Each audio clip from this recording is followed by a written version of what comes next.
Sir नमस्कार। नमस्कार, पूछिए अपना सवाल। मैं ईटी नाउ स्वदेश का बहुत फैन हूँ सर। आपका चलिए, चैनल हमें बड़ी बहुत खुशी अच्छा हो रहता रही है है। कि आप हाँ। प्रशंसक हैं हमारे चैनल के। बताइए हाँ आज हम सर, आपकी कैसे मदद कर सकते हैं? मैं कर्नाटक गुलबर्गा से बात कर रहा हूँ। जी, जी। हाँ, मेरा इराडा का शेयर है सर। जी। 1000 शेयर है। इन्वेस्टमेंट है मेरा। और 1 साल हुआ, अभी 180 के ऊपर नहीं जा रहा है। मेरा एवरेज प्राइस 180 है। क्या करना ओह! चाहिए? चलिए, चलिए। इरेडा पे राय जानना चाहते हैं। कितना समय देना चाहते हैं श्रीकांत जी? हेलो, लॉन्ग टर्म है सर मेरा। ठीक है, एक ठीक है, ठीक है, 2-3 साल तक चलेगा। ठीक और है। गौरांग सर को भी नमस्कार सर मेरा। बिल्कुल, बिल्कुल।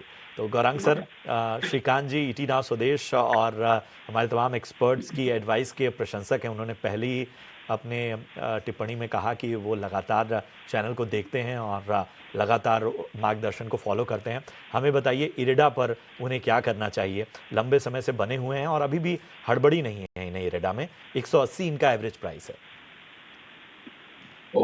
श्रीकांत भाई, सबसे पहले तो प्रशंसा और शब्दावली का प्रयोग करने के लिए आपका बहुत बहुत धन्यवाद। आपको भी सादर प्रणाम और शुभ दिन हमारे तरफ से, शुभ प्रभात हमारे तरफ से। अगर लंबी अवधि का निवेश है प्रशांत भाई, इनका, तो मैं इनको पहले तो ये राय दूंगा कि रोज या फिर हर हफ्ते भाव को देख करके अपना ब्लड प्रेशर जो है उसको ज्यादा तकलीफ ना दे। अगर लंबी अवधि का निवेश है तो आप निवेश कर दीजिए और तिमाही नतीजों पर या छमाही नतीजों पर या फिर साल दर साल नतीजे आते हैं उस पर ज्यादा ध्यान दें। जहां तक इरडा का सवाल है तो मुझे स्पष्ट रूप से याद है जब इसका आईपीओ आया था कुछ समय पहले, तब भी और उसके पश्चात हमारी रिसर्च टीम की तरफ से खरीदारी की करने की राय है। ये कंपनी नई ऊर्जा उत्पादन जो कि सूर्य और वायु से पैदा होती है और बाकी अन्य जो ऊर्जा उत्पादन है उसको वित्तीय सहायता करती है, यानी कि फाइनेंशियल सपोर्ट देती है वो उस उत्पादन क्षमता को खड़ी करने के लिए।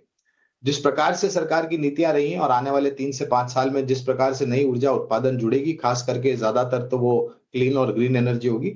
और इस कंपनी के मैनेजमेंट ने भी अपनी ऑर्डर बुक को लेकर के बहुत ही सकारात्मक नजरिया आप सबके समक्ष रखा है। लंबी अवधि का निवेश है तो बने रहें और ज्यादा छोटी मध्यम अवधि में उतार चढ़ाव पर ऊपर ध्यान न दें। तो ये सलाह है इरेडा को लेकर। लेकिन चलिए आगे बढ़ते हैं और अपने खास सेगमेंट ऑप्शंस के चैंपियन की शुरुआत कर लेते हैं।